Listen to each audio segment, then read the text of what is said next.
161। एक त्वरित दृष्टि का आदान प्रदान करते हुए ललिता और हेमलता दोनों बिजली की तरह लपके आकृति के गिरने के स्थान की ओर ऊपर उठे। उसी क्षण गढ़ के भीतर दो नवोदित संत महान सेनापतियों को शिक्षा दे रहे हरमोहन भी खड़े हुए। स्थिति का संक्षिप्त परीक्षण करने के बाद उनके वृद्ध चेहरे पर प्रसन्नता छा गई और वे जोर से चिल्लाए, तुम दोनों इस वृद्ध के साथ आओ। ऐसा कहकर वे भी बाहर निकल पड़े। दो नए महान सेनापति तुरंत हरमोहन का अनुसरण करने लगे। दानव देवतागढ़ पूरी तरह से हलचल से भर गया। गढ़ के चारों ओर फैले प्राचीन दानव कुल के सदस्यों ने सभी अपना ध्यान अशांति की दिशा में केंद्रित किया और शीघ्र ही अपने सभी नेताओं को तलाशी के लिए बाहर निकलते देखा, जिससे चर्चाओं का तूफान उठ खड़ा हुआ। हर बार जब शववाहक किसी को पकड़कर इस स्थान पर भेजते थे तो एक समान दृश्य उपस्थित होता था। इसलिए जब उन्होंने लाल बिजली की चमक देखी तो सभी को समझ आ गया कि कोई बाहरी इस रहस्यमय छोटी दुनिया में प्रवेश कर गया है।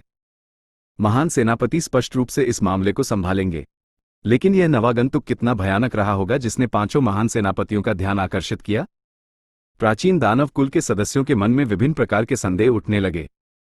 केवल कुमारी गागी नाम की एक युवा लड़की ने अपनी मुट्ठियां भींची और चिल्लाने लगी, वो लौट आया, वो व्यक्ति सच में वापस आ गया, हम बच गए।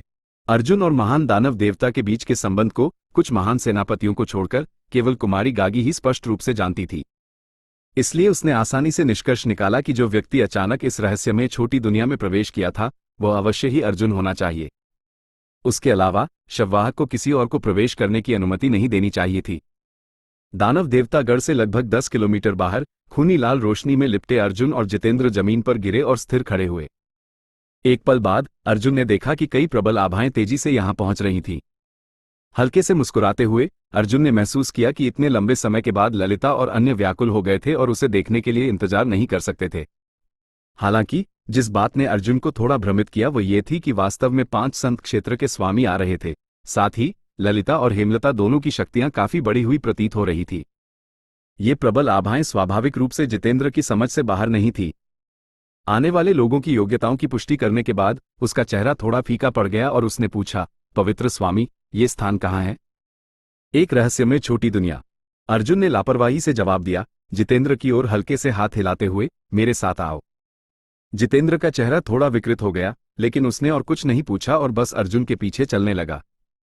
ये स्थान वास्तव में एक रहस्यमय छोटी दुनिया थी जिसे वह पूरी तरह से समझ नहीं पा रहा था, क्योंकि उसे आखिरी बार याद था कि अर्जुन ने उसे उस खूनी लाल ताबूत में खींच लिया था। क्या यह संभव था कि अनगिनत वर्षों से दुनिया को परेशान करने वाला रहस्य, शववाहक द्वारा ले जाए गए खूनी लाल ताबूत में छिपा रहस्य, वास्तव में एक रहस्यमय छोटी दुनिया थी? इसके अलावा इस रहस्यमय छोटी दुनिया में व्याप्त आभा ने भी जितेंद्र का ध्यान खींचा।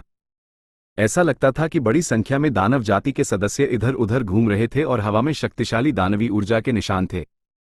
5 स्वामियों से निकलने वाली दानवी ऊर्जा विशेष रूप से प्रखर थी। 9 स्वर्ग पवित्र भूमि के इस नए पवित्र स्वामी के साथ वास्तव में क्या चल रहा था? ये स्थान जिसमें वह अभी प्रवेश किया था, वास्तव में क्या था? जितेंद्र को चिंता महसूस हुई। एक पल बाद 2 सुंदर आकृतियां आकाश से नीचे उतरी और सीधे अर्जुन के सामने आ गिरी। स्वामी, ललिता ने जल्दी से पुकारा। उसकी सुंदर आंखों में एक चमकदार रोशनी कौंध गई। ऐसा लगता था कि उसने अर्जुन के अचानक प्रकट होने की उम्मीद नहीं की थी। एक पल पहले वह हेमलता से यह शिकायत कर रही थी कि अर्जुन समय समय पर अपनी सुरक्षा की सूचना देने वापस नहीं आता है, फिर भी अब वो सीधे उनके सामने खड़ा था। हेमलता स्वामी को नमस्कार करती है। हेमलता की अभिव्यक्ति हमेशा की तरह ठंडी थी। वह अर्जुन का अभिवादन करते हुए जितेंद्र का सावधानीपूर्वक निरीक्षण कर रही थी। उसकी निगाह के नीचे जितेंद्र को तनाव महसूस हुआ। उसके शरीर के चारों ओर की हरी आभा सांप की तरह मुड़ घूम रही थी। जानबूझकर हो या अनजाने में वह अर्जुन के करीब खिसक गया, मानो सुरक्षा की भावना खोज रहा हो। जब तक दोनों महिलाओं ने अपना अभिवादन समाप्त किया, हरमोहन भी 2 नए संतों के साथ वहां पहुंच गया था। उसकी पुरानी झुर्रदार आंखों में आंसू इकट्ठा हो गए। स्वामी, आप लौट आए हैं। इस वृद्ध को पता था कि आप मेरे कुल को नहीं त्यागेंगे। अर्जुन हल्के से हंसा। हरमोहन महान सेनापति बहुत विनम्र हैं। चूंकि मैंने आप सभी को अपना वचन दिया था, स्वाभाविक रूप से मैं इसे तोड़ूंगा नहीं। हाँ, मैं लौट आया हूं। हेमलता ने हरमोहन की ओर क्रोधित दृष्टि से देखा, धीरे से फुफकारते हुए। ये सोच रही थी कि वह बूढ़ा कहाँ गया था जो पूरे दिन उससे अर्जुन के वापस नहीं आने का हल्ला मचाता रहता था। हाँ, क्या ये 2 नवोदित संत हैं? अर्जुन ने हरमोहन के पास खड़े 2 व्यक्तियों पर अपनी नजरें घुमाईं। हालांकि उसे लगा कि वे परिचित हैं, फिर भी वो उनके नाम नहीं जानता था। स्वामी को नमस्कार। दोनों तुरंत आगे बढ़े और मुट्ठियां बंधाकर अभिवादन किया। ललिता ने मुस्कुराते हुए सिर हिलाया। ये सब स्वामी द्वारा छोड़ी गई सामग्रियों के कारण ही संभव हुआ है कि इन दोनों ने अपनी वर्तमान उपलब्धियां हासिल की हैं। अच्छा, ये महान सेनापति यामिनी और महान सेनापति स्नेहा है। कुछ त्वरित परिचय देने के बाद अर्जुन ने किसी तरह दोनों पुरुषों के नाम याद कर लिए। अचानक हेमलता की सुंदर आंखें चौड़ी हो गईं जब उसने अर्जुन को घूरते हुए चिल्लाया, स्वामी की वृद्धि वास्तव में भयानक है। क्या आप अब पहले से ही तीसरे क्रम के पालौकिक हैं? क्या यह संभव है कि हमने जितना सोचा था उससे अधिक वर्ष बीत गए हैं? ये शब्द सुनकर ललिता और हरमोहन ने भी तुरंत अर्जुन की योग्यता की जांच की और जो उन्होंने खोजा उससे वे चौंक गए। इतना लंबा नहीं हुआ है, लगभग 5 या 6 साल, अर्जुन ने हल्के से जवाब दिया। अच्छा, समय बर्बाद करने का समय नहीं है, चलते चलते बात करते हैं। अपनी अभिव्यक्ति को अचानक गंभीर होते देख ललिता और अन्य भी गंभीर हो गए, धुंधलेपन से महसूस कर रहे थे कि कुछ ठीक नहीं था। ललिता ने जितेंद्र पर अपना ध्यान केंद्रित किया और धीरे से पूछा, स्वामी, ये कौन है? अर्जुन ने लापरवाही से जवाब दिया, बाहर का एक मित्र। विशिष्ट स्थिति के बारे में आप बाद में उससे पूछ सकते हैं, अभी मुझे तुरंत रसायन विद्या की प्रक्रिया शुरू करनी है। रसायन विद्या? ललिता ने चिल्लाते हुए कहा, क्या आपका मतलब? हाँ, बाहर कुछ लोग शववाहक की स्थिति की तलाश में मेरा पीछा कर रहे हैं, इसलिए मुझे जल्द से जल्द आप सभी को यहां से बाहर निकालना होगा, अन्यथा चीजें काफी परेशानी भरी हो जाएंगी। ऐसा करने की हिम्मत किसने की? ललिता की आभा अचानक बदल गई, हिंसक और खतरनाक हो गई। स्नेहल नामक एक दानव सेनापति। अर्जुन ने भुएं चढ़ाते हुए कहा, लगता है उसने लंबे समय पहले अनजाने में कुछ दानव देवता सुनहरा रक्त प्राप्त कर लिया था और अब वो मेरे रक्त पर लालची नजरें गड़ाए हुए है। एक दानव सेनापति? हेमलता ने आंखें संकरी करते हुए कहा, मैं ये देखना चाहूंगी कि आज के दानव सेनापतियों का स्तर किस प्रकार का है। आपको ऐसा अवसर मिलेगा, अर्जुन ने उसकी ओर अर्थपूर्ण ढंग से देखते हुए कहा। जब समूह आगे बढ़ रहा था, जितेंद्र थोड़ा पीछे रह गया और इन 5 अज्ञात स्वामियों की योग्यताओं का फिर से बारीकी से निरीक्षण किया, और जितना अधिक उसने देखा उससे उसका आश्चर्य केवल गहरा होता गया। जिस बात ने उसे सबसे अधिक आश्चर्यचकित किया वह ये थी कि इन 5 संतों में सबसे शक्तिशाली, एक सुंदर महिला, केवल दूसरे क्रम की संत थी, लेकिन फिर भी जब उसका क्रोध अभी अभी भड़का था, उससे महसूस होने वाला दबाव स्नेहल के द्वारा लाए गए दबाव से किसी भी तरह कम नहीं था। जितेंद्र को यहां तक संदेह हुआ कि वह महिला स्नेहल से कमजोर नहीं थी। अन्य 4 सभी पहले क्रम के संत थे, दूसरी सुंदर महिला और बूढ़ा व्यक्ति पहले क्रम की सीमा तक पहुंच चुके थे। दोनों का आभामंडल उसके स्वयं के आभामंडल से अधिक सघन था। अगर उसे इन 3 में से किसी एक से लड़ना पड़ता तो जितेंद्र ने अनुमान लगाया कि उसका एकमात्र विकल्प भागना होगा। शेष 2 पुरुष हाल ही में सफल हुए प्रतीत होते थे, ये बात उसने अर्जुन के साथ उनकी चर्चा से पुष्ट की थी। हालांकि जितेंद्र नहीं जानता था क्यों, लेकिन फिर भी वह इन दोनों से थोड़ा दबाव महसूस कर रहा था। ये लोग कौन थे और उनकी शक्ति इतनी विचित्र क्यों थी? इसके अलावा ये लोग अर्जुन को कैसे संबोधित करते हैं, इसने जितेंद्र पर बड़ा प्रभाव डाला। हालांकि उसका दिल संदेहों से भरा हुआ था, जितेंद्र मौन के मूल्य को जानता था और आज्ञाकारी रूप से मुंह बंद करके बस भीड़ के पीछे चलने लगा। कुछ ही क्षणों बाद समूह दानव देवता गढ़ वापस पहुंच गया। दूर से देखते हुए अर्जुन ने देखा कि गढ़ के सामने बहुत से प्राचीन दानव कुल के सदस्य चारों ओर खड़े थे, उत्सुकतापूर्वक देख रहे थे। भीड़ में से एक युवा लड़की ने उत्तेजना में अपना हाथ हिलाया और चिल्लाई, अर्जुन, अर्जुन। आवाज की दिशा में देखते हुए अर्जुन मुस्कुराया और उसे वापस हाथ हिलाया। वो युवा लड़की कोई और नहीं बल्कि कुमारी गागी थी, वह जो उसकी पहली बार यहां आने पर उसकी देखभाल करने के लिए जिम्मेदार थी और ललिता की व्यक्तिगत दासी भी थी। वो मूर्ख छोटी लड़की, ललिता ने दांत पीसते हुए कहा, फिर जल्दी से अर्जुन को संबोधित किया, स्वामी, आपको उस पर ध्यान देने की आवश्यकता नहीं है। मैं निश्चित रूप से उसे एक अच्छा सबक सिखाऊंगी और उसे आपके बीच के स्थान के अंतर का एहसास करवाऊंगी। जवाब में अर्जुन बस हल्के से हंसा, उसकी कोई आवश्यकता नहीं है, आप सभी को और अधिक आराम से व्यवहार करना चाहिए। साथ ही मुझे स्वामी कहना बंद करें, ये काफी असहज है। तो फिर हम आपको कैसे संबोधित करें? ललिता ने पूछा। शुरुआत में आपने मुझे कैसे बुलाया था? तीनों वृद्ध महान सेनापति एक दूसरे को देखते रहे, याद करते हुए कि उन्होंने मूल रूप से अर्जुन को कैसे बुलाया था, और तुरंत शर्म से लाल हो गए।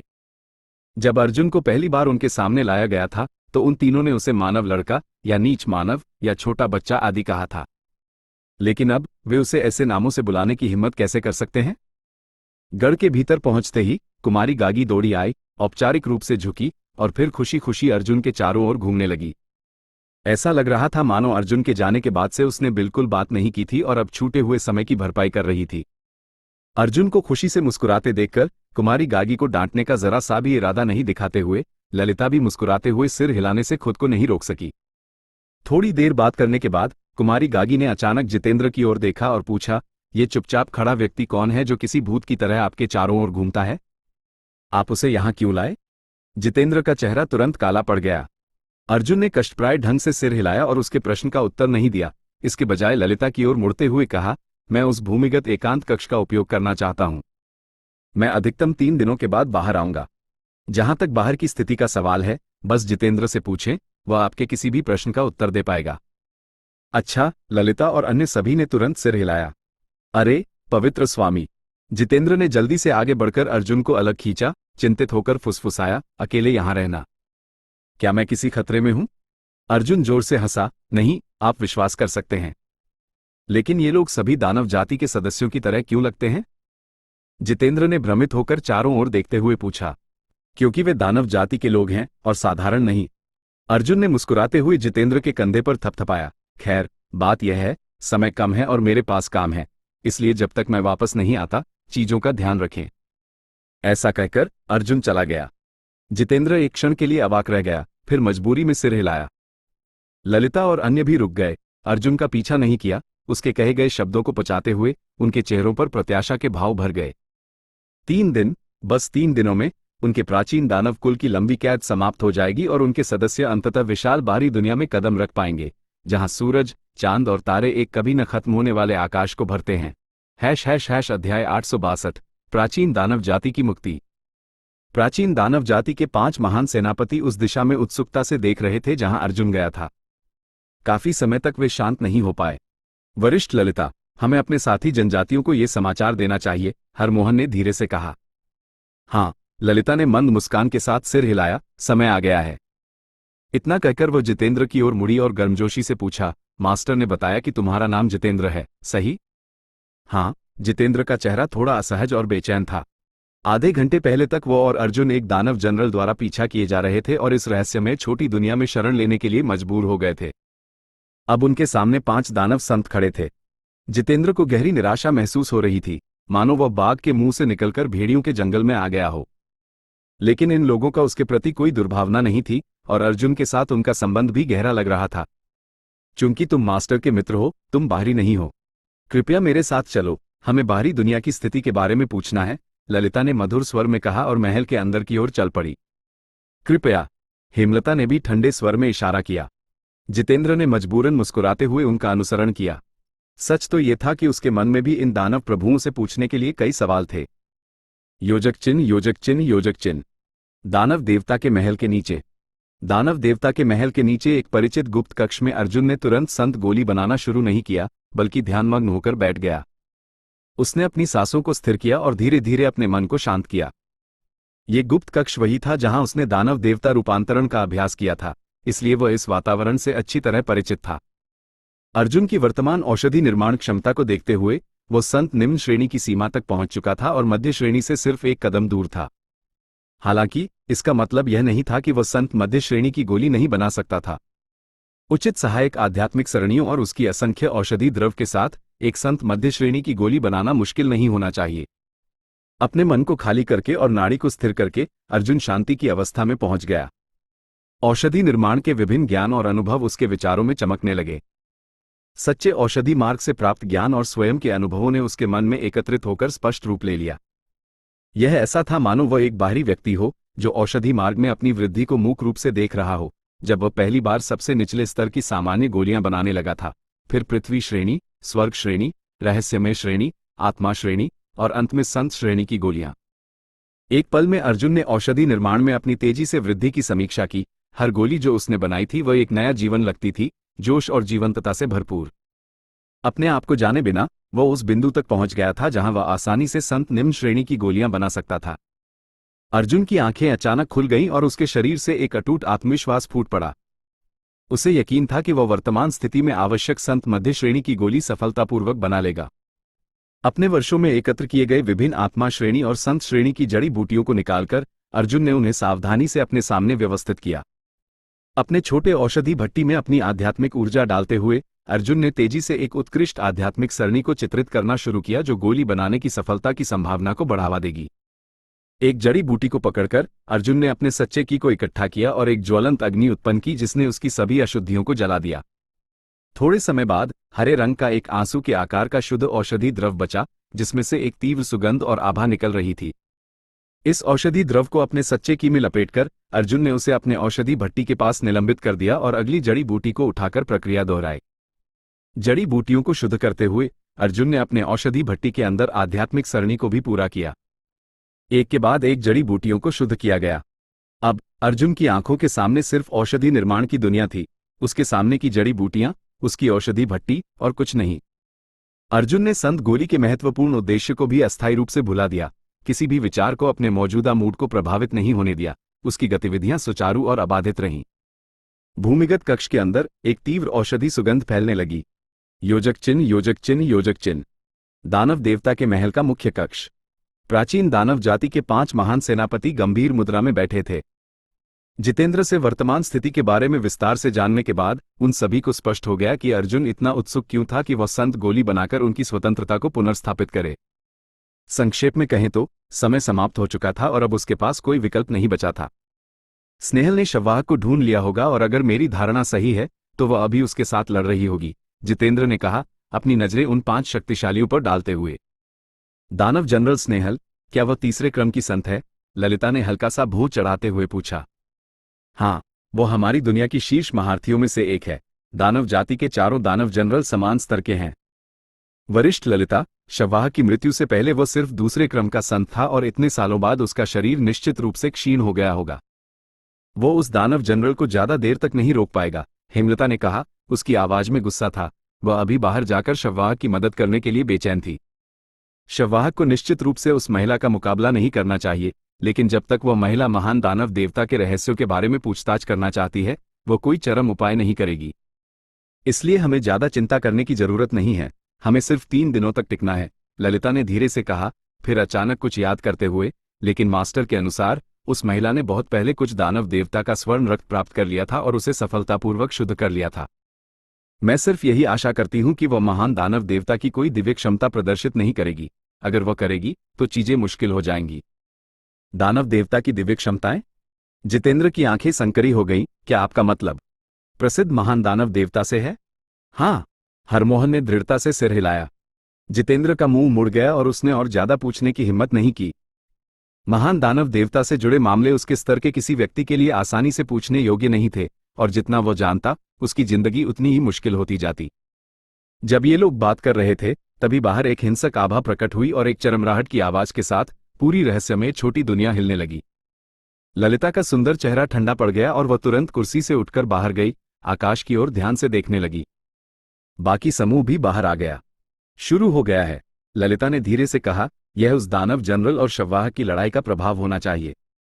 शववाहक के खिलाफ हाथ उठाने की हिम्मत, बस मेरे बाहर निकलने का इंतजार करो, मैं उसे सबक सिखाऊंगी, हेमलता ने ठंडी हंसी के साथ कहा। जितेंद्र को अचानक याद आया कि वो और अर्जुन शववाहक के पीछे वाले लाल रंग के ताबूत के माध्यम से इस जगह में आए थे और चिंतित हो गया। अगर शववाहक को हरा दिया जाता है और उसके पीछे वाला लाल ताबूत नष्ट हो जाता है तो इस जगह का क्या होगा? ललिता ने उसकी ओर देखा और मुस्कुराई। ये रहस्य में छोटी दुनिया महान दानव देवता ने अपनी सबसे शक्तिशाली दिव्य क्षमता का उपयोग करके बनाई थी। वो लाल ताबूत जिसका तुमने जिक्र किया, यह इस जगह की मुहर और पात्र दोनों का काम करता है। इसलिए अगर यह नष्ट हो जाता है तो इस रहस्य में छोटी दुनिया की हर चीज शून्य में निर्वासित हो जाएगी और कभी बच नहीं पाएगी। जितेंद्र का चेहरा पीला पड़ गया और उसने धीरे से कहा, मुझे उम्मीद है कि शववाहक को संभाल लेंगे। उपस्थित सभी लोग प्राचीन दानव जाति के विभिन्न नेताओं सहित समान चिंताओं से ग्रस्त थे, लेकिन सबसे ज्यादा बेचैन बाहरी व्यक्ति जितेंद्र था। 5 महान सेनापतियों को शववाहक पर कुछ भरोसा था और वे ये भी मान रहे थे कि स्नेहल लाल ताबूत को नष्ट नहीं करेगी, यानी जब तक वो महान दानव देवता के रहस्यों को जानने की कोशिश कर रही है। रहस्य में छोटी दुनिया के अंदर हो रहे परिवर्तनों ने प्राचीन दानव जाति के सदस्यों में दहशत फैला दी, इसलिए हरमोहन, यामिनी और स्नेहा को व्यक्तिगत रूप से आकर उन्हें शांत करना पड़ा। साथ ही ललिता की घोषणा को भी सुनाया कि अर्जुन वर्तमान में संत गोली बना रहा है जो उन्हें इस जगह से बाहर निकलने की अनुमति देगी। ये जानकर प्राचीन दानव जाति दहशत से उत्सव में बदल गई। 1 दिन बीता, 2 दिन बीते। समय बीतने के साथ रहस्य में छोटी दुनिया और अधिक अस्थिर होती गई, यहां तक कि 2 दिन बाद सारी हलचल बंद हो गई और सब कुछ शांत हो गया। इस परिवर्तन को महसूस करते हुए ललिता और अन्य महान सेनापतियों के चेहरे उदास हो गए। उन्हें पता था कि या तो शववाहक ने उस दानव जनरल को खदेड़ दिया था या फिर शववाहक को उसके द्वारा हरा दिया गया था। बाद वाला अधिक संभावित था, क्योंकि शववाहक का विरोधी एक शीर्ष स्तर का तीसरे क्रम का संत था। शववाहक ने इस रहस्य में छोटी दुनिया को अनगिनत वर्षों तक सुरक्षित रखा था, और हालांकि यहाँ रह रहे प्राचीन दानव जाति के किसी भी सदस्य ने उसे कभी देखा तक नहीं था, उन सभी के दिल में उसके लिए गहरा सम्मान था। उसी की वजह से हर 10 साल में एक उम्मीदवार इस शाश्वत कैद से उनकी जाति को मुक्त करने के लिए भेजा जाता था, जिसके कारण अंततः अर्जुन का आगमन हुआ और ललिता और अन्य को स्वतंत्रता की आशा दिखाई दी। लेकिन अब प्राचीन दानव जाति के इस जगह से बाहर निकलने से पहले ही शववाहक को एक शक्तिशाली दुश्मन का सामना करना पड़ा, जिससे ललिता और अन्य महान सेनापति बेहद बेचैन हो गए। वे अभी बाहर जाकर देखना चाहते थे कि शववाहक का क्या हाल है। हालांकि जब तक अर्जुन आवश्यक संत गोली बनाकर तैयार नहीं हो जाता, तब तक उनमें से कोई भी बाहर नहीं जा सकता था। इसलिए भले ही वे बेहद चिंतित थे, वे कुछ नहीं कर सकते थे। तभी रहस्य में छोटी दुनिया के अंदर की विश्व ऊर्जा फिर से अस्त व्यस्त हो गई और एक विशेष दिशा में तेजी से बहने लगी। हर कोई इस घटना से चौंक गया और तुरंत जांच करने लगा, और जो उन्होंने खोजा उससे और भी आश्चर्यचकित हो गए।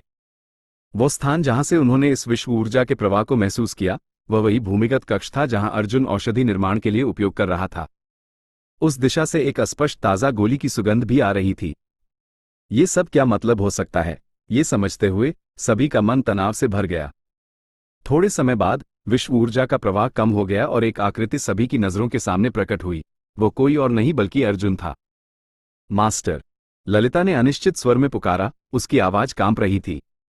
अर्जुन मुस्कुराया और उसकी ओर हाथ बढ़ाते हुए कहा, सौभाग्य से मैं अपना मिशन पूरा करने में विफल नहीं हुआ और निर्माण सफल रहा। उसकी हथेली पर एक लोंगर के आकार की गोली थी जो घने प्रकाश की किरणें फैला रही थी। कई जोड़ी आंखें इस संत गोली पर टिक गईं। हरमोहन की आंखों में आंसू आ गए। इसका उपयोग कैसे किया जाना चाहिए, यह मैं तुम पर छोड़ता हूं। अर्जुन ने गंभीरता से संत गोली ललिता को सौंप दी। आखिरकार सिर्फ एक संत गोली थी, लेकिन हजारों प्राचीन दानव जाति के सदस्य थे। अर्जुन वास्तव में नहीं जानता था कि इस संत गोली के प्रभाव को उन सभी तक कैसे पहुंचाया जाए। हेमलता और मैं इसका प्रबंधन करेंगे। ललिता ने सावधानी से संत गोली को पकड़ा और हेमलता की ओर एक त्वरित नजर डाली। दोनों दृढ़ता से सिर हिलाकर महल के सबसे ऊंचे बिंदु की ओर उड़ गए। हमें अपने सभी जनजातियों को एकत्रित करना होगा, हरमोहन ने कहा। यामिनी और स्नेहा को साथ लेकर संदेश फैलाने निकल पड़ा। अर्जुन ने ऊपर देखा और ललिता और हेमलता को महल के ऊपर हवा में खड़े देखा, जो किसी प्रकार की आध्यात्मिक सरणी को व्यवस्थित कर रहे थे। उनके स्थान से एक उत्कृष्ट और रहस्यमय ऊर्जा निकल रही थी। हरमोहन और दो नए महान सेनापतियों के आह्वान पर प्राचीन दानव जाति के सभी सदस्य तेजी से एकत्रित होने लगे। 63 प्राचीन राक्षस वंश का प्रस्थान। डेमन गॉड सिटाडेल के शिखर पर ललिता और हेमलता व्यस्त थे, जबकि हरमोहन, यामिनी और स्नेहा नीचे एकत्र हो रहे प्राचीन राक्षस वंश एंशिएंट डेमन क्लैन के सदस्यों को व्यवस्थित कर रहे थे। इस सबके होते हुए अर्जुन चुपचाप देख रहा था और अपनी शक्ति पुनर्स्थापित कर रहा था। उसके बगल में खड़े जितेंद्र ने कई बार कुछ कहने का प्रयास किया, लेकिन हर बार हिचकिचाकर अंतिम क्षण में रुक जाते। अगर सेक्ट मास्टर जितेंद्र कुछ पूछना चाहते हैं तो बेझिझक पूछें, अर्जुन मुस्कुराया। जितेंद्र क्षण भर रुके, फिर अपनी मुट्ठी बांधकर बोले, तो ये जितेंद्र अशिष्ट नहीं होगा। क्या मैं पूछ सकता हूं कि श्री होली मास्टर का इन राक्षस जाति के लोगों से क्या संबंध है? अगर मैं कहूं कि वे मेरे अधीनस्थ हैं, तो क्या सेक्ट मास्टर जितेंद्र मुझ पर विश्वास करेंगे? अर्जुन ने जितेंद्र की ओर संकीर्ण आंखों से देखते हुए अपने चेहरे पर एक चंचल मुस्कान लाते हुए कहा। जितेंद्र का चेहरा गंभीर हो गया। उसने अर्जुन को कुछ पल तक घूरा, फिर दृढ़ता से सिर हिलाया। ये जितेंद्र विश्वास करता है। वो पिछले 2 दिनों से यहीं रुका था। कई संत राज्य सेंट रेल्म के स्वामियों द्वारा अर्जुन को संबोधित करने और उसके प्रति व्यवहार करने के तरीके से ही वह वास्तविक स्थिति का अनुमान लगा सकता था। इसलिए अब जब अर्जुन ने स्पष्ट रूप से इसे स्वीकार कर लिया, तो जितेंद्र कैसे विश्वास नहीं कर सकता था? श्री होली मास्टर ने इन अधीनस्थों को कैसे वश में किया?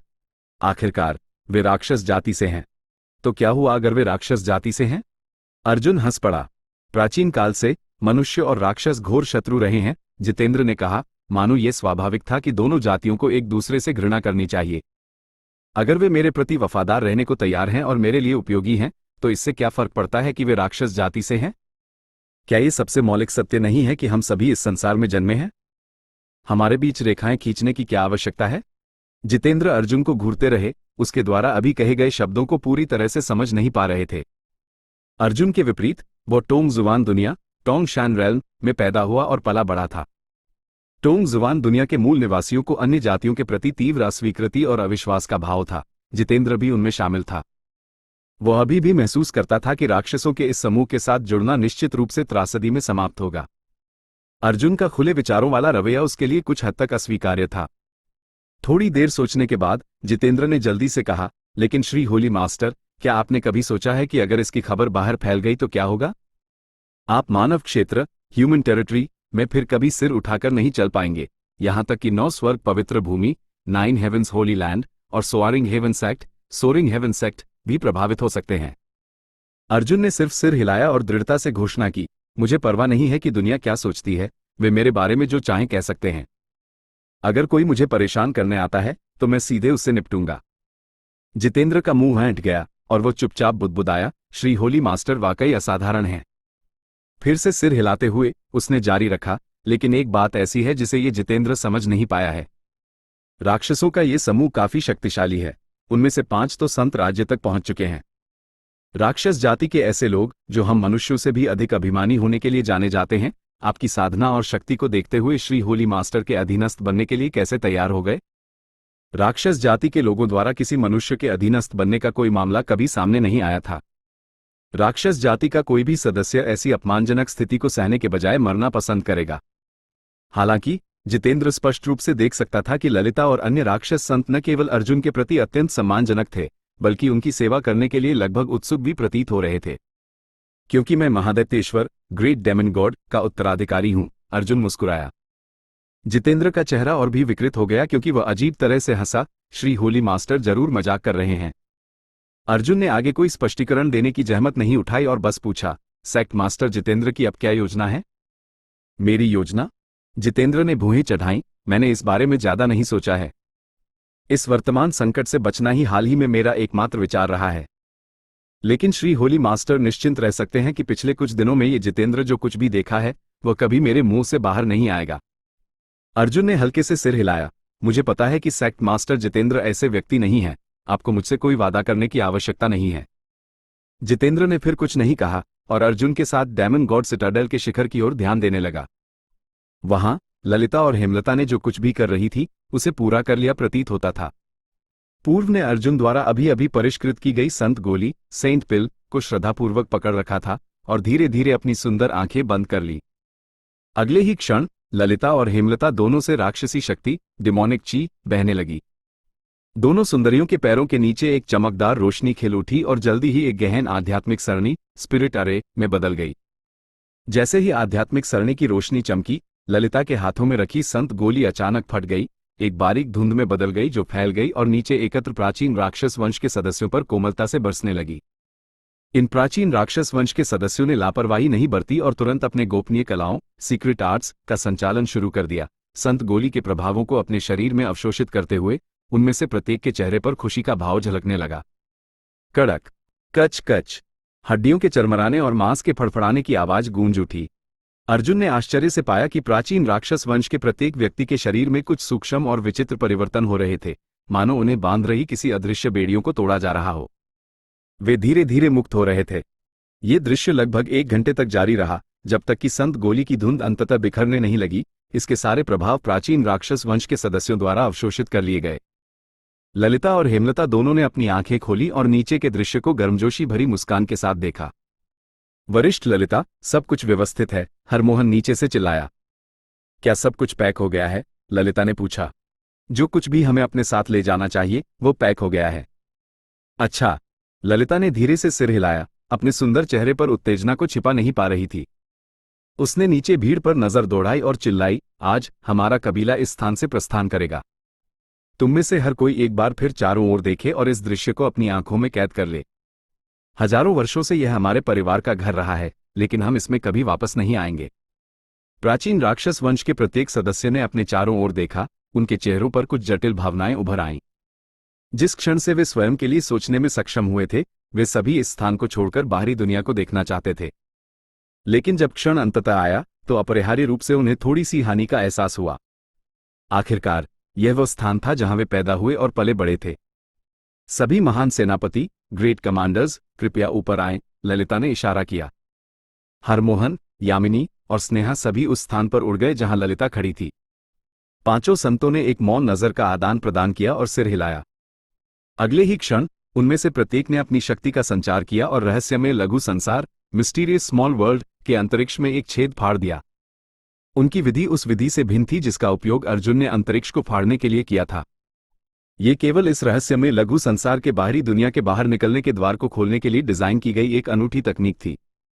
पिछली बार जब अर्जुन ने प्रस्थान किया था तो ललिता और अन्य संतों ने उसे बाहर भेजने के लिए इसी विधि का उपयोग किया था। मैं अग्रणी रहूंगी, बाकी लोग हमारे कबीले के सदस्यों की रक्षा करते हुए मेरे पीछे आए, ललिता ने कहा और तुरंत फटे हुए छेद में ऊपर की ओर उड़ गई। उसके आकृति के गायब होने के बाद हेमलता और अन्य लोगों ने अपने कबीले के सदस्यों के समूहों को व्यवस्थित रूप से रहस्यमय लघु संसार छोड़ने की व्यवस्था करना शुरू कर दिया।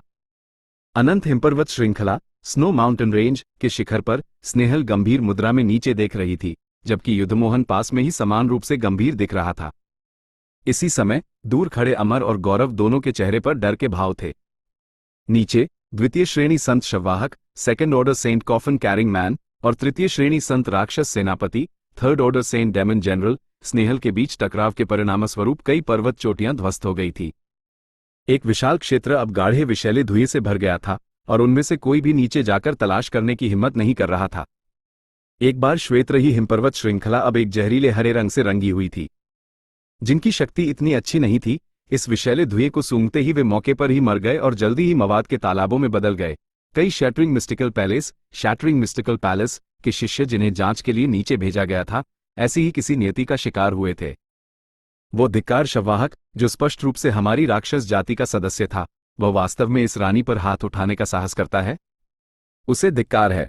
स्नेहल का सुंदर चेहरा विकृत हो गया क्योंकि वह क्रोध से चिल्लाई। कुछ दिन पहले वह अर्जुन की सुगंध का पीछा कर रही थी जब यह अचानक इसी स्थान पर गायब हो गई।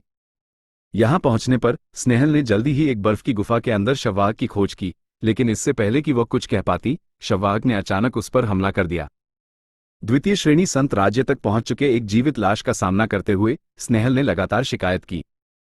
कठिन 2 दिनों के संघर्ष के बाद वह अंततः उसके भौतिक शरीर को नष्ट करने में सफल रही, लेकिन ऐसा करने के बाद भी उसके विनाश पर निकलने वाले सड़े हुए विष बाहर फूट पड़े और आसपास के क्षेत्र में फैल गए, जिससे स्नेहल और अन्य सभी को पीछे हटने के लिए मजबूर होना पड़ा, जबकि विभिन्न तरीकों का उपयोग करके धीरे धीरे जहरीले धुंध को तितर बितर किया जा रहा था।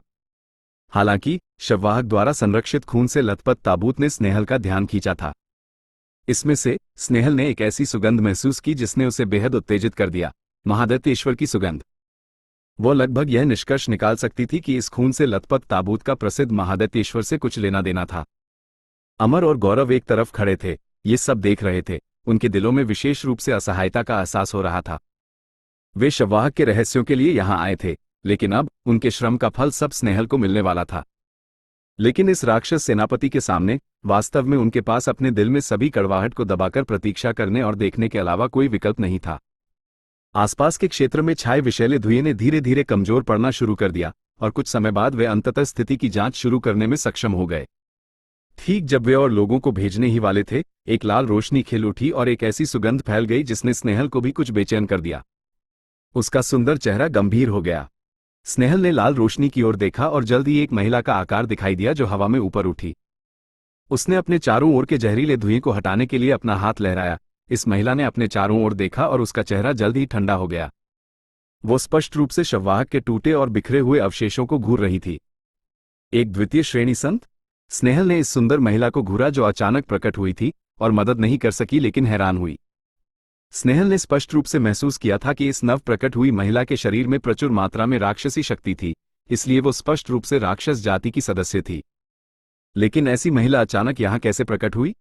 दूसरे पक्ष ने भी उसके अस्तित्व को देख लिया प्रतीत होता था। भले ही उनके बीच काफी दूरी थी, स्नेहल बता सकती थी कि यह अज्ञात महिला उसकी ओर एक ठंडी और उदास नजर से देख रही थी। जरा सा भी भय नहीं दिखा रही थी, बल्कि एक तरह की उकसाने वाली सुगंध भी दे रही थी। स्नेहल ने चुपचाप इस महिला पर मुस्कुराते हुए वापस देखा। उससे एक छोटे राज्य माइनर रेल्म ऊपर होने के कारण स्वाभाविक रूप से वो डरी नहीं थी। शुआ शुआ शुआ, एक के बाद एक लाल रोशनी की चमक फूटी और प्रत्येक के साथ एक नया राक्षस जाति का सदस्य प्रकट हुआ, जो सभी जल्दी से पहले प्रकट हुई महिला के आसपास इकट्ठा हो गए। बसने के लिए जगह ढूंढने के बाद ये नव आए राक्षस जाति के सदस्य उत्सुकता से चारों ओर देखने लगे। उनके चेहरे स्पष्ट उत्तेजना से भरे हुए थे। ठंडी हवा में सांस लेना, अपने पैरों के नीचे बर्फ उठाना, खुशी से चिल्लाते हुए जैसे कि वे खेल रहे हों। ऐसा लग रहा था मानो वे बच्चे हों जिन्होंने ऐसा दृश्य पहले कभी नहीं देखा था। उस समय देर रात थी और ठंडी चांदनी बरस रही थी। ये बर्फीले चंद्रमा की किरणें स्पष्ट रूप से इस नवागंतुक समूह का ध्यान खींच रही थी। उनमें से कई की निगाहें जल्द ही आकाश की ओर मुड़ गईं, उनके चेहरे पर आश्चर्य झलकने लगा। स्नेहल और उसका समूह चुपचाप ये सब देख रहे थे। कोई भी अचानक हरकत नहीं कर रहा था। उनकी भौहें गहराई से तन गई थी। उनमें से कोई भी समझ नहीं पा रहा था कि इतने सारे राक्षस जाति के लोग कहाँ से आए थे। पीढ़ियों से कैद प्राचीन राक्षस वंश के सदस्य पहली बार बाहरी दुनिया देख रहे थे, जिससे उन सभी को पुनर्जन्म का एहसास हुआ। उनके शरीर कांप रहे थे क्योंकि वे अपनी उत्तेजना को दबाने में असमर्थ थे। उनमें से कई तो आकाश की ओर गरजते हुए आंसू बहाने लगे। दृश्य जितना जीवंत था उतना ही विचित्र भी था। स्नेहल और उसका समूह जल्दी ही ऐसे दर्शक बन गए थे जिन पर किसी का ध्यान नहीं था। जब तक अर्जुन और जितेंद्र अंततः हेमलता के साथ रहस्य में लघु संसार से बाहर नहीं आए, तब तक स्नेहल की आंखें चमक उठी। उनकी गहराई में लालच की एक झलक दिखाई दी। अध्याय 864। हिम पर्वत श्रृंखला की गहराई में प्राचीन राक्षस कुल के लगभग 1000 सदस्य अपने रहस्य में छोटे संसार से बाहर निकलकर एक विस्तृत क्षेत्र में फैल गए थे। कुछ दूरी पर स्नेहल के नेतृत्व में युद्धमोहन, अमर, गौरव और कई अन्य लोग सतर्कता से खड़े थे। उन लोगों को जिज्ञासा से देख रहे थे जो अचानक कहीं से प्रकट हुए थे। अचानक आसपास की विश्व ऊर्जा अशांत हो गई और जो प्राचीन राक्षस कुल के सदस्य अभी प्रकट हुए थे, वे उसे अपने शरीर में खींचने लगे। पल भर में कई किलोमीटर के दायरे में सारी विश्व ऊर्जा खत्म हो गई। दूर से और भी विश्व ऊर्जा तेजी से भरने आई, लेकिन अगले ही पल प्राचीन राक्षस कुल के सदस्यों द्वारा उसका उपभोग कर लिया गया। एक तूफान उठ खड़ा हुआ और एक भयानक दबाव सभी उपस्थित लोगों पर छा गया। इस दबाव को महसूस करते ही सभी के चेहरों पर भारी बदलाव आ गया। प्राचीन राक्षस कुल के सदस्य आश्चर्य से भर गए, लेकिन जल्द ही अपनी उलझन को छोड़कर इस स्वर्गीय अभिषेक के लिए खुद को खोल दिया। जितेंद्र ने अपनी आंखें संकरी करके चारों ओर देखा और कुछ पल बाद चिल्लाया, क्या ये सभी अब आगे बढ़ने वाले हैं? आसपास की विश्व ऊर्जा की गति और उसके खींचे जाने का तरीका स्पष्ट रूप से आगे बढ़ने का संकेत दे रहा था, लेकिन यह आगे बढ़ना सिर्फ एक या दो व्यक्तियों के लिए नहीं था, बल्कि लगभग 1000 प्राचीन राक्षस कुल के सदस्य अचानक आगे बढ़ने के कगार पर लग रहे थे। जो लोग नहीं बढ़ रहे थे, उनकी शक्ति भी तेजी से बढ़ रही थी। अर्जुन का भाव भी बदल गया। उसे अपने पिछले संसार से तोंग जुवान राज्य में आने का वह पल याद आ गया जब उसकी शक्ति भी एक पल में बढ़ गई थी। अदृश्य बंधनों के टूटने के बाद जो उसकी क्षमता को सील कर रहे थे और इस नए संसार के आशीर्वाद को प्राप्त करने के बाद उसके प्रशिक्षण का बढ़ना स्वाभाविक था। प्राचीन राक्षस कुल के सदस्य अब एक समान स्थिति का सामना कर रहे थे। चारों ओर देखते हुए अर्जुन हैरान रह गया जब उसने पाया कि जो प्राचीन राक्षस कुल के सदस्य आगे बढ़ने वाले थे, उनमें हेमलता और हरमोहन भी शामिल थे और वर्तमान में सबसे बड़ा उथल पुथल पैदा कर रहे थे। वे दोनों प्रथम कोटि संत राज्य के शिखर पर थे। अब आगे बढ़ने से वे वास्तविक द्वितीय कोटि संत बन जाएंगे। किसी भी संत राज्य के स्वामी का आगे बढ़ना एक गंभीर मामला था। वे दोनों भी इसे समझते थे और तुरंत अपनी गति कौशल का उपयोग करके दूर उड़ गए ताकि उनके कुल के सदस्यों के आगे बढ़ने पर विश्व ऊर्जा अभिषेक का दबाव न पड़े।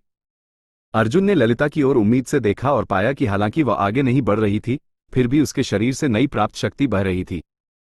जाहिर है, जब वह रहस्यमय छोटे संसार से बाहर निकली थी तो उसे भी भारी लाभ हुआ था। यामिनी और स्नेहा के साथ भी यही सच था। वरिष्ठ ललिता। अर्जुन ने ललिता को आवाज दी, क्या कुल के सदस्यों को कुछ और दूर नहीं फैल जाना चाहिए? यहां आगे बढ़ने की कोशिश करने वाले बहुत से लोग थे, इसलिए जब विश्व ऊर्जा अभिषेक वास्तव में शुरू होगा तो दबाव की तीव्रता कई गुना बढ़ जाएगी। अगर वे फैलेंगे नहीं तो शायद हताहत होंगे। लेकिन इस समय अपने दुश्मनों की निगरानी में फैलना बुद्धिमानी नहीं होगी। नहीं, ललिता ने धीरे से सिर हिलाया, क्या स्वामी हमारे कुल की विशेषता भूल गए हैं?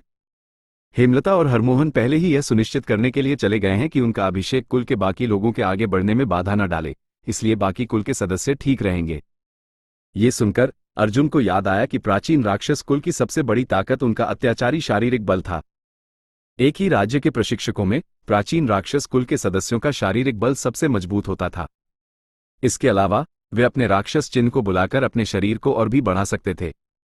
विश्व ऊर्जा अभिषेक को सहन करने के लिए सबसे जरूरी एक मजबूत शारीरिक रूप था। ललिता को बिल्कुल भी चिंतित नहीं देखकर अर्जुन स्वाभाविक रूप से आराम कर गया। साथ ही अभी सबसे बड़ी समस्या कुल के सदस्यों का आगे बढ़ना नहीं है। स्वामी, ललिता ने स्नेहल की ओर देखा और पूछा, क्या वो महिला वर्तमान राक्षस जनरलों में से एक है? हाँ, वो तृतीय कोटि संत राज्य की स्वामी है। बुरा नहीं, ललिता ने स्नेहल को देखते हुए मुस्कुराया। ऐसा लगता है कि मेरी राक्षस जाति में कोई बड़ी गिरावट नहीं आई है। उसी समय युद्धमोहन ने भुएं चढ़ाते हुए स्नेहल से फुसफुसाया, महारानी, अब हम क्या करें? ऐसा लग रहा है कि ये जो लोग अचानक प्रकट हुए हैं उनमें से कई आगे बढ़ने वाले हैं, क्या हम? स्नेहल ने धीरे से सिर हिलाया, वे मेरी राक्षस जाति के लोग हैं। हालांकि मैं नहीं जानती कि वे उस छोटे मानव लड़के से क्यों जुड़े हैं, लेकिन अगर हम अभी कार्रवाई करेंगे तो ये सिर्फ उनकी नफरत भड़काएगा। जब वे समाप्त कर लेंगे तो हम बात कर सकते हैं और अगर संभव हो तो उन्हें अपने साथ रेत शहर ले जा सकते हैं। 4 प्रथम कोटि संत और 1 द्वितीय कोटि संत एक शक्तिशाली ताकत है। अगर मैं उन्हें वश में कर सकूं तो मेरा रेत शहर तुरंत उन तीनों के क्षेत्रों से श्रेष्ठ हो जाएगा। महारानी बुद्धिमान है। युद्धमोहन ने सिर हिलाया और कुछ नहीं कहा। अचानक प्रकट हुए राक्षस जाति के लोगों की संख्या कम नहीं थी और उनमें से काफी संख्या में शक्तिशाली स्वामी थे। अगर इस ताकत को वास्तव में वश में किया जा सकता तो यह निश्चित रूप से एक बड़ा लाभ होता, जिससे स्नेहल की ताकत अन्य 3 राक्षस जनरलों की ताकतों से ऊपर हो जाती। ऐसा नहीं लगता कि वे हस्तक्षेप करने की योजना बना रही हैं। ललिता ने स्नेहल को देखते हुए मुस्कुराया। अर्जुन ने ठंडी हंसी दी। वह महिला शायद सोचती है कि आप उसके प्रतिद्वंद्वी नहीं हैं, इसलिए कोई फर्क नहीं पड़ता अगर वह आप सभी को आगे बढ़ने देती है। तो वह एक आश्चर्य के लिए तैयार है, ललिता ने अर्थपूर्ण ढंग से कहा। अर्जुन ने ललिता की ओर देखा और आश्चर्य से उसकी आंखों में एक गहरा आत्मविश्वास देखा, जिससे उसके मन में कई विचार उठे। उसने कभी ललिता को कार्रवाई करते नहीं देखा था और सिर्फ इतना जानता था कि वह एक स्थापित द्वितीय कोटि संत थी, स्नेहल से एक छोटा राज्य कम। लेकिन उसके स्वर को सुनकर ऐसा लग रहा था कि ललिता ने स्नेहल को अपनी आंखों में नहीं रखा था। अर्जुन मुस्कुराया और कुछ नहीं बोला, लेकिन अंदर से आने वाले शो का इंतजार कर रहा था। वो बहुत जानना चाहता था कि कैसा दृश्य होगा जब ये दोनों महिलाएं एक दूसरे से टकराएंगी। इस बीच सैकड़ों प्राचीन राक्षस कुल के सदस्य अपना आगे बढ़ना शुरू कर रहे थे। आसपास का माहौल गंभीर और गरिमामय हो गया। होंग लोंग लोंग, कच। आकाश से एक भयानक दबाव अचानक नीचे आया और प्राचीन राक्षस कुल के सदस्यों के ऊपर गिरा। एक सुनाई देने वाली कराह के साथ आगे बढ़ रहे कई प्राचीन राक्षस कुल के सदस्य घायल हो गए और उनके मुंह से खून बहने लगा। अगर उनमें से सिर्फ एक आगे बढ़ रहा होता तो उनके शारीरिक गुणों के साथ उन्हें इस स्तर के दबाव से किसी भी तरह की चोट नहीं आती, लेकिन इतने सारे लोग एक साथ आगे बढ़ने के लिए इकट्ठा हो गए थे। विश्व ऊर्जा अभिषेक की शक्ति स्पष्ट रूप से इस सीमा से अधिक हो गई थी। वे सभी एक दूसरे के करीब खड़े थे, लेकिन फिर भी समान रूप से फैले हुए थे। उनमें से कई जल्द ही खड़े रहने में असमर्थ होने के संकेत दिखाने लगे। हालांकि घायल प्राचीन राक्षस कुल के सदस्य न केवल घबराए बल्कि इसके बजाय हंसने लगे, आकाश की ओर जिद्दी नजरों से देखते हुए जैसे उनका मांस विकृत होने लगा। विश्व ऊर्जा अभिषेक के दूसरे दौर के नीचे आने का इंतजार कर रहे थे। उनमें से हर एक आशा की नजर से देख रहा था, मानो वह पहले से भी अधिक हिंसक हो। जितेंद्र पहले ही उनसे दूर हो गया था, डर से कि वह फंस न जाए। अर्जुन भी उस समय उसके पास उड़ गया, शांति से उसके बगल में खड़ा होकर देखने लगा। पागल। जितेंद्र का मुंह मुड़ गया जब वह बड़बड़ाया, ये लोग बस पागलों का एक समूह है। वे इतने भयंकर स्वर्गीय अभिषेक को कैसे सहन कर सकते हैं? वे बस मौत को न्योता दे रहे हैं। ऐसा नहीं हो सकता। अर्जुन मुस्कुराया और सिर हिलाया। क्या पवित्र स्वामी सोचते हैं कि वे इसे सहन कर सकते हैं? उनमें से कुछ तो पहले दौर में ही घायल हो गए थे। इस जितेंद्र के लिए यह कल्पना करना मुश्किल है कि वे अंत तक कैसे टिकेंगे। अभी ये स्पष्ट है कि उन्हें फैल जाना चाहिए ताकि उन सभी के सफलतापूर्वक आगे बढ़ने की संभावना बढ़े, तो उन्होंने एक साथ रहना क्यों चुना? मैं वास्तव में समझ नहीं पा रहा। एक औसत राक्षस जाति का व्यक्ति शायद इसे सहन नहीं कर पाएगा, लेकिन वे साधारण राक्षस जाति के लोग नहीं हैं, अर्जुन ने हंसते हुए कहा। जितेंद्र ने उसे भौहें चढ़ाते हुए देखा, उसकी उलझन और गहरी हो गई। राक्षस जाति तो राक्षस जाति थी, उनका एक समूह दूसरे से कैसे अलग था? होंग लोंग लोंग। आकाश से दबाव की लहरें नीचे आती रहीं, प्राचीन राक्षस कुल के सदस्यों पर गिरती रहीं, जिससे वे सभी ताजा घावों से भर गए और खून बहने लगा। लेकिन ये राक्षस पागल हो गए लग रहे थे। जितना अधिक खून वे देखते उतने ही उत्तेजित हो जाते। उनकी आवाजें रात के आकाश में गूंजती हुई चिल्लाती और चीखती रहीं, एक भयानक दृश्य बना रही थी। टूटते रहस्यमय महल और युद्ध आत्मा मंदिर के शिष्य उन्हें भय से देख रहे थे और अमर और गौरव जैसे स्वामी भी सिहर उठे। एक साथ सैकड़ों लोगों का आगे बढ़ना एक शानदार प्रदर्शन था जिसे उपस्थित किसी ने भी पहले कभी नहीं देखा था या सपने में भी नहीं सोचा था। दूरी पर 2 अन्य धरती हिलाने वाली हलचलें हो रही थी। स्वाभाविक रूप से ये हेमलता और हरमोहन के आगे बढ़ने का परिणाम था जो वे पैदा कर रहे थे। वह विक्षोभ वर्तमान में सभी के सामने हो रही हलचल से कम नहीं था। स्नेहल की सुंदर आंखों में सुखद आश्चर्य झलका, उसके मन में इस राक्षस जाति के समूह को वश में करने की इच्छा और भी प्रबल हो गई। उसके सामने मौजूद हर व्यक्ति, चाहे उसका प्रशिक्षण कितना भी ऊंचा या नीचा हो और उम्र की परवाह किए बिना, उनके शरीर से राक्षस जाति की शुद्ध गंध निकल रही थी, हिंसक, रक्तपिपासु और क्रूर। स्नेहल ने उनकी शक्ति की सराहना की। वह मन ही मन सोच रही थी कि ये लोग असली राक्षस जाति थे। अपने मन की उत्तेजना को दबाते हुए स्नेहल ने पुकारा, तुम वहां, महिला, तुम्हारा नाम क्या है? तुम कहां से हो? ललिता ने धीरे से मुस्कुराते हुए पूछा, क्या तुम मुझसे बात कर रही हो? हाँ, स्नेहल ने ईमानदारी से सिर हिलाया। ये रानी वर्तमान 4 राक्षस जनरलों में से एक है। स्नेहल, मुझे अपना नाम और मूल बताओ। राक्षस जाति के एक अन्य सदस्य को संबोधित करते हुए, जिससे वह राज्य में ऊंची थी, इतने आधिकारिक तरीके से बोलना स्वाभाविक था। चूंकि तुम एक राक्षस जनरल हो, क्या तुम मेरे कुल के मूल को नहीं समझ सकती? ललिता ने अपनी आस्तीन हिलाते हुए स्नेहल से पूछा। उसकी आवाज में गरिमापूर्ण स्वर था। स्नेहल ने भुहें चढ़ाई और असंतुष्ट स्वर में जवाब दिया, क्या मुझे ऐसी चीज देखनी चाहिए थी? ललिता हंसी, ये रानी, क्या एक मामूली राक्षस जनरल मेरे सामने खुद को ऐसा कहने की हिम्मत करती है? ऐसा लगता है कि मेरी राक्षस जाति ने वास्तव में अपने मूल और विरासत को भुला दिया है। इन शब्दों को सुनकर प्राचीन राक्षस कुल और अर्जुन को छोड़कर उपस्थित सभी के चेहरों पर अजीब भाव आ गए। स्नेहल ने ललिता की ओर घूरते हुए ठंडी हंसी दी। उसकी आंखों में ठंडी रोशनी झलकी। वह स्पष्ट रूप से चिढ़ गई थी। इस समूह को आगे बढ़ने से रोकने का कारण यह था कि वे सभी राक्षस जाति के थे और वह उन पर एक अच्छा प्रभाव छोड़ना चाहती थी, ताकि उन्हें वश में करना आसान हो। लेकिन उसने कभी नहीं सोचा था कि उनकी महिला नेता इतनी उद्दंडता से बोलेगी। इस दुनिया में स्नेहल से इस तरह बात करने की हिम्मत सिर्फ राक्षस कमांडर कर सकती थी। हालांकि राक्षस कमांडर भी स्नेहल से इस तरह का स्वर नहीं अपनाती थी। मेरी कृपा को कमजोरी न समझो, स्नेहल ने ठंडे स्वर में कहा। अगर तुम मेरी राक्षस जाति की सदस्य नहीं होती तो मैं पहले ही कार्रवाई कर चुकी होती। तब तुम्हारे लोग इतनी आराम से आगे कैसे बढ़ पाते? चूंकि तुम एक तुच्छ द्वितीय कोटि संत मेरे सामने उद्दंडता दिखाती हो, मुझे तुम्हें एक अच्छा सबक सिखाना होगा। एक अच्छा सबक वास्तव में यहां सिखाया जाना चाहिए। ललिता का सुंदर चेहरा ठंडा हो गया। कई हजार साल बाद ऐसा लगता है कि मेरे कुल का नाम इस दुनिया की राक्षस जाति द्वारा भुला दिया गया है। आज हमारे वापसी के प्रतीक के रूप में मैं तुम्हारी मौत का उपयोग करूंगी, ताकि सभी को याद दिला सकूं कि हम कौन हैं। स्नेहल ने आंखें संकरी की और चिल्लाई, तुम कौन हो? 65 हिमालय शिखर पर प्राचीन संघर्ष। अनंत हिमाच्छादित पर्वतमाला की चोटी पर 2 शक्तिशाली एवं मनोहर नारियां आमने सामने खड़ी थीं। उनके बीच बढ़ता तनाव चिंगारियां बिखेर रहा था। दोनों ही स्त्रियां शक्ति एवं सौंदर्य, दोनों ही दृष्टि से शिखर स्तर की पात्र थी। ये दृश्य उपस्थित सभी को गुप्त उत्सुकता से भर रहा था। प्रत्येक ये जानना चाहता था कि यदि वास्तव में युद्ध छिड़ गया तो दृश्य कैसा होगा। किंतु जिस बात ने लोगों को विस्मय में डाला वो ये थी कि जो सुंदरी केवल द्वितीय स्तर पवित्र साम्राज्य की शक्ति धारण किए थी, वो शांत एवं निश्चिंत प्रतीत हो रही थी, जबकि विश्वविख्यात राक्षस सेनापति रश्मि का मुखमंडल गंभीरता से भरा हुआ था। इसने अनेकों के चेहरों पर भ्रम की रेखाएं उकेर दी। ललिता ने चारों ओर अपने उन कुल सदस्यों को देखा जो अभी भी अपनी शक्ति उन्नति के मध्य में थे।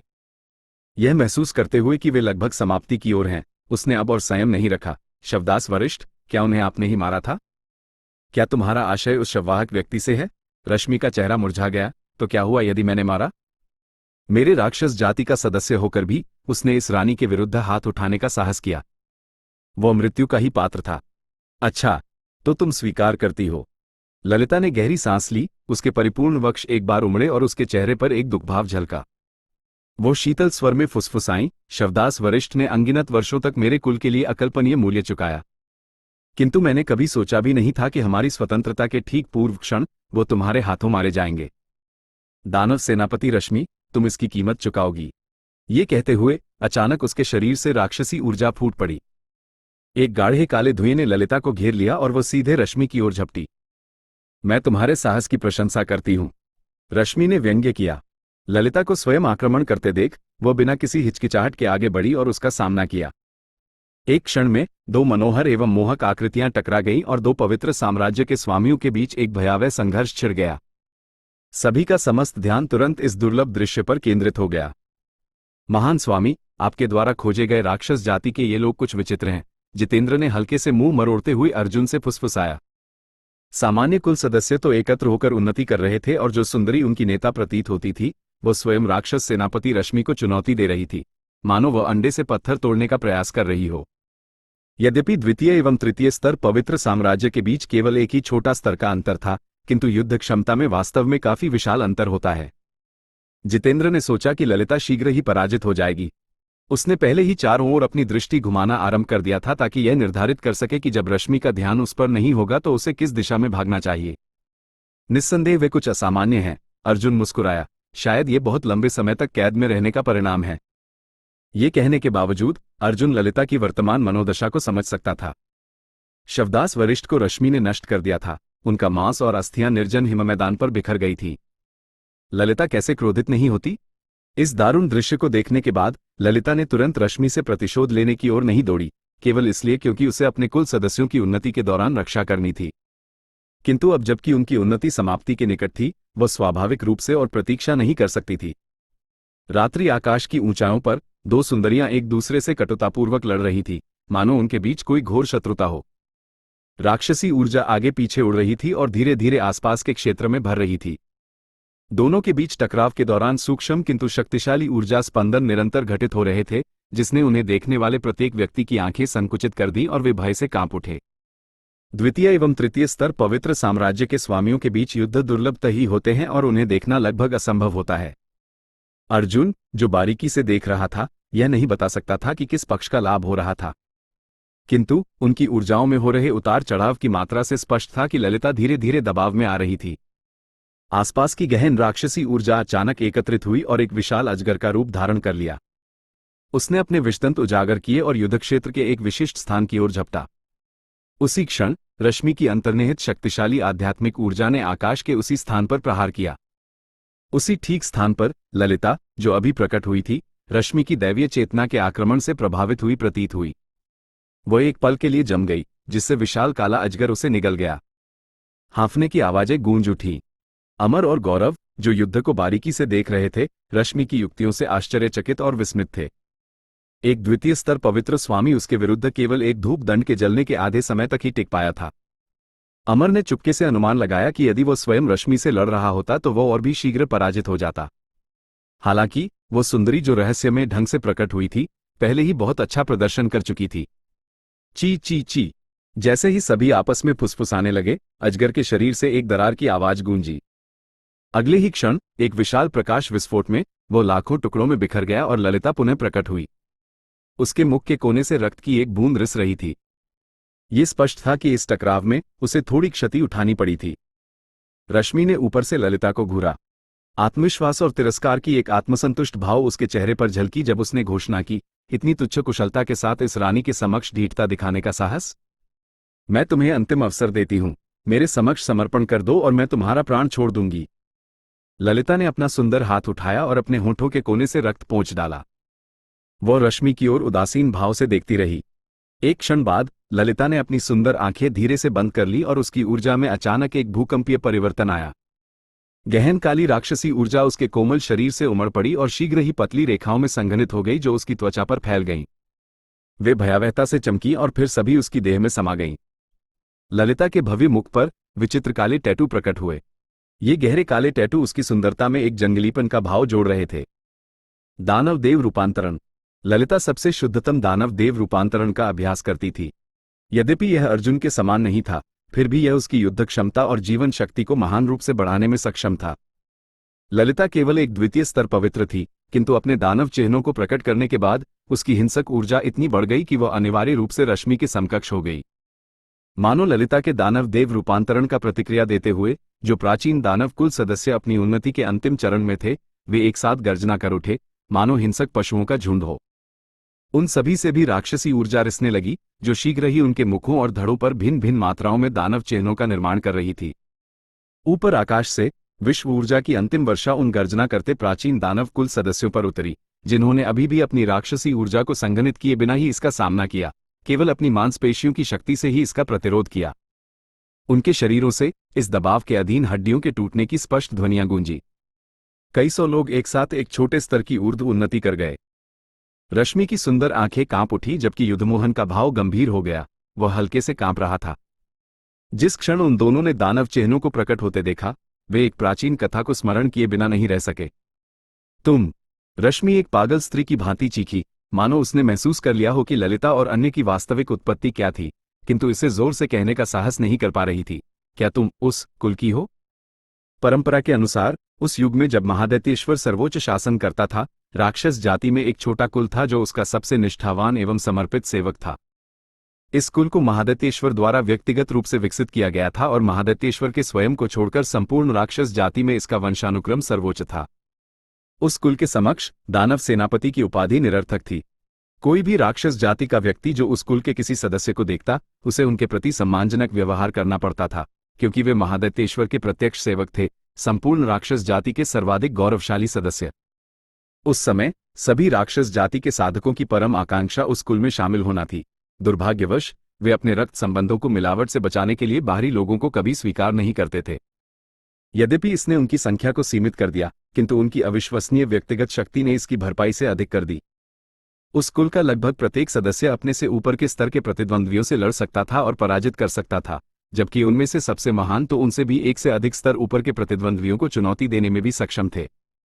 राक्षस जाति के इन महारथियों का ये छोटा कुल महादैत्येश्वर के अनेक धर्मयुद्धों में उसका साथ देता था, उसके गौरवशाली नाम को महान योगदान देता था, यहाँ तक कि विश्व पर शासन करने में उसके प्रतिनिधि के रूप में भी कार्य करता था। वे महादैत्येश्वर के अग्रदूत थे और उसकी अजेयता के प्रतीक थे। किंवदंती है कि जब वे पूर्ण शक्ति से लड़ते थे तो उनके शरीर जटिल टैटू से ढक जाते थे, जिन्हें दानव चिन्ह कहा जाता था। इन दानव चिन्हों में महादैत्येश्वर की शक्ति समाहित थी। एक बार जब वे अपने दानव चिन्हों को प्रकट कर देते तो उन्हें चुनौती देने वाले कुछ ही होते थे। हालांकि महादैत्येश्वर के पतन के बाद से ये कुल लुप्त हो गया था। उस कुल को प्राचीन दानव कुल के रूप में जाना जाता था। इतने वर्षों के बाद कोई नहीं जानता था कि पुरानी किंवदंतियां सत्य थी या नहीं। अनेक लोग यहां तक मानते थे कि यह पौराणिक कुल केवल एक काल्पनिक कथा थी जिसका उपयोग लोग महादैत्येश्वर की प्रतिष्ठा बढ़ाने के लिए करते थे। किंतु अब यह पौराणिक कुल वास्तव में रश्मि के समक्ष प्रकट हो गया था। उनकी त्वचा पर उकेरे गए दानव चिन्ह इसका सर्वोत्तम प्रमाण थे। रश्मि ने इन दानव चिन्हों में अविश्वसनीय शक्ति का प्रभाव महसूस किया। अंततः तुमने हमें पहचान लिया? ललिता ने उसकी ओर व्यंग्यपूर्वक देखा। एक क्षण बाद मुश्किल से सिर हिलाते हुए कहा, ऐसा प्रतीत होता तुम पुनर्तः अंधी नहीं हो। असंभव, रश्मि चीखी, एक दानव सेनापति के शालीन व्यवहार का कोई लक्षण नहीं दिखाते हुए। उसने इशारा करते हुए चिल्लाया, तुम सभी को हजारों वर्ष पूर्व मर जाना चाहिए था। प्राचीन अभिलेखों में स्पष्टतः उल्लेख है कि महादैत्येश्वर ने व्यक्तिगत रूप से तुम सभी को नष्ट कर दिया था क्योंकि तुमने एक अवहेलनीय आदेश का उल्लंघन किया था। एक दानव सेनापति के रूप में रश्मि स्वाभाविक रूप से कुछ ऐसे रहस्य जानती थी जो अन्य लोगों के लिए उपलब्ध नहीं थे। उसने प्राचीन दानव कुल के संबंध में प्राचीन अभिलेख भी पढ़े थे। कहा जाता था कि कुछ गूढ़ किंतु अस्पष्ट कारणों से महादैत्येश्वर ने अपने पतन से पूर्व जानबूझकर प्राचीन दानव कुल का विनाश कर दिया था। इसलिए रश्मि ने सदैव यही माना था कि यह कुल बहुत पहले ही समाप्त हो गया था। यदि विश्वास नहीं करती तो तुम्हें केवल इसे अपने शरीर से सत्यापित करना होगा। ललिता ने ठंडे ढंग से फुफकारा और दूसरी बार आगे बढ़ी। रश्मि के विचार और भावनाएं अस्त व्यस्त थे। इसने ललिता को उसके ठीक सामने प्रकट होने दिया। ललिता ने अपनी चमकती हुई उंगली उसकी ओर बढ़ाई, जिसके सिरे पर एक अद्भुत मात्रा में शक्ति संघनित थी। इसने रश्मि को आश्चर्य में जम जाने के लिए मजबूर कर दिया। स्वामिनी, युद्धमोहन चिल्लाया और उसकी सहायता के लिए दौड़ने ही वाला था कि प्राचीन दानव कुल के दो नवोन्नत महासेनापति यामिनी और स्नेहा ने उसका मार्ग रोक दिया। दोनों मुस्कुराते हुए युद्धमोहन को घेर कर खड़े हो गए, जिससे वह तुरंत ही प्रतिकूल स्थिति में आ गया। एक करुणामयी चीख अचानक गूंजी। रश्मि एक कागज की पतंग की भांति उड़कर पीछे जा गिरी।